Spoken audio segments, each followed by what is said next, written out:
Hello, everybody. This is Dr. Deborah. Yes, I am a therapist. Yes, I am a spiritual thought leader. And yes, I am a lover of music. Specifically, music that comes out of the African American tradition. In this case, it is the African American genius Steve Mars. Little Stevie Wonder, Stevie. I have listened to The Wonder of Stevie, I think 3 times since I discovered the Audible book, or they suggested it to me. And during the book, the guy who's narrating, he plays some of his songs. And as soon as I hear the music, I am back in the 70s, or mostly the 70s. He talked about the music. And I just had to I had to hear it over and over again, and I also had to speak to my experience as a member of this Stevie Wonder Universal family. Back in 1977, that's my membership card. Don't ask me. I don't know what I did to join this family. All I know is I was looking through some paper, trying to get rid of some things, looking for something, and I ran across it. So I put it away so that I could keep it, because clearly it meant something to me. But I had to hear my music. So I have almost every song Stevie Wonder ever recorded, either in a compilation or in the original album. And of course, I had to buy CDs when albums were no longer the thing. So I listened to my music. I've been listening to it all day, every day for about 2 days. And I knew that I had to speak to my experience, because when Frankie Beverly died, I wrote a poem. I wrote this thing, and then I went on YouTube and called his approach to his music the gospel according to Frankie Beverly. And then I talked about the group Maze as being the Church of Maze. So I went in. But Stevie Wonder has been in my life consistently since I was 10 years old. Now, probably before I was 10, but when I turned 10, or while I was 10, the song I Was Made to Love Her came out. And back in those days, we used to just leave the radio on and it would play, and you would hear your song over and over again in a day, or in an hour probably. That's what it felt like. But if it were every hour, every time, wherever I was in the house, on the front porch, and I was in Louisiana visiting some cousins, when the song came on, I would go to the radio and just sit there and listen to it. And then I would go back to doing what I was doing. And every time it came on, I would go to the radio and listen to it. Now, I'm thinking, I like the song, so every time they played, I wanted to hear it. So one time it was coming on, and my cousin Joyce, she heard it. She said, "There's your song." And of course, I went to the radio and did what I always did. Just sat there and listened to it until it went off. But what I did not realize is that they were watching me do this. And that she had noticed every time the song came on, I would go and listen to it. So that marked the time for me. And I'm so glad she did that, because I was on autopilot. I would just go and listen to the song. I wasn't saying every time it comes on, I'm going to go. I wasn't even thinking like that. It's just when it came on, I would go listen to it. So I was 10 then. In 1977, I was 20.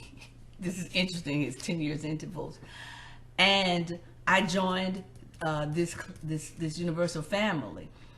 But I had been listening to his music from, before I Was Made to Love Her, and all those songs, You Met Your Match, and Shooby-Dooby-Doo That Day, and Hey Love. I mean, I got them all. And so I'm listening to my music, and I'm thinking about what Stevie has meant to me. Now, what is really critical about my relationship with his music is, I was in the 7th grade, And my brother, who's 4 years older than I am, borrowed the Music of My Mind album from his friend. What's up, y'all? And I liked it immediately. And it's some interesting. It's not seventh grade music, but I was attracted to it. And I would just, whenever my brother wasn't there, I would go to his room. He had a turntable, put the music on, and I would just listen to the album over and over and over and over and over and over and over. Now, when I first got ready to share this with you guys, I was like, why was I listening to this? Because I'm 12. But I did have a crush on a little boy who did not even know I was alive. Interestingly enough, we were at one of our class reunions maybe 10, 20 years later, and I asked him, did he know that I liked him? He said he did. Well, I didn't know it was that obvious because I thought I was keeping it all to myself. But anyway, I listened to this music over and over, and I could tell the sounds in the music. It was just different. The Music of My Mind, I don't know if I said that's the name of the album, it was just different. It had a different sound than his other music had. But I was still like engrossed in it. And then I read the cover and I saw that he played all the instruments. Now, I didn't know. I knew he played the harmonica, and I knew he knew how to play the keyboards or piano. But all those other instruments, I didn't know. And even in the song, he talks about a clarinet. I didn't know what that was. I had heard of a clarinet, but not a clavinet. So I was wondering what that was. And of course, I later found out that's how he was playing all the instruments in the song, using that particular apparatus, I call it.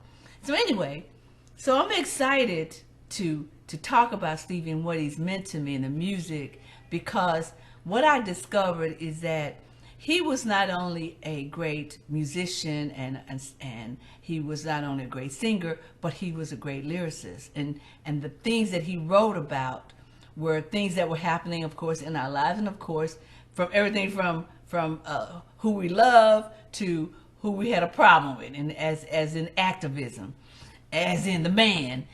And so I listened to all of this, and I'm listening to him and his words and his ability to, I think Luther Vandross is one of the most beautiful songwriters in terms of how his phraseology. But Stevie was doing that before I even knew who Luther was, and so I was like, if I had to choose between the two, of course I would not have to choose. I can have them both, but I just so love how he phrased his lyric, the words that he wrote to the songs, both of them. But Stevie Wonder, like I said, was around way before I even knew who Luther was. So I'm just really excited to share, and I'm interested. I've still listened to the music and hearing some things that resonate with me. One thing I've heard recently that I had not heard when the song was out. Okay, my whole thing in my life is love. And love is radical acceptance. And how to love is to be radically accepting it. And that requires a whole lot of other things other than just saying I love you and feeling good. But in one of his songs, he says this: love's not competing, it's on your side. Love's not competing, it's on your side. Love's not competing, it's on your side. That resonates with me right now where I am, because I say I don't compete against other people. If I compete against anyone, it's me and the goal that I have, but not other people. And I struggle with competition altogether. So then when love is my thing, not competing with other people and isn't my thing, I hear Stevie say love's not competing, it's on your side. That makes so much sense for my life, because I'm like, to me, to compete is not really a loving thing. And because you're trying to beat somebody and they're trying to beat you. And when I think about what Stevie said, love's not competing, it's on your side. You in love's so why much smile. I believe that's on his Songs in the Key of Life. Smile Please is on the Song in the Key of Life album.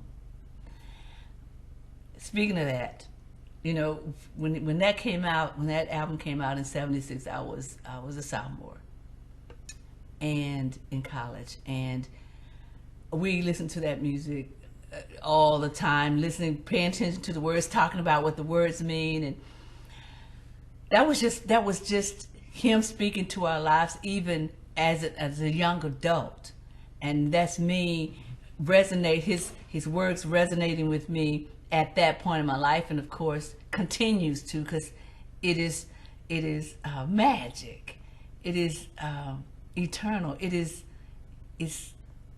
going to be with us in some form or another, speaking to our lives wherever we are. And that's the beauty of his doing his thing the way he wants to do it.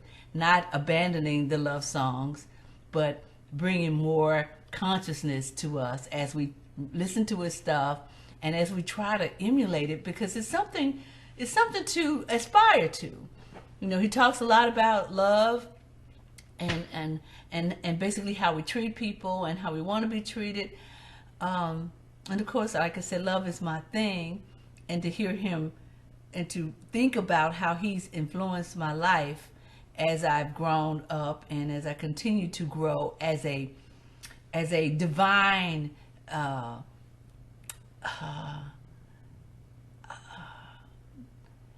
being.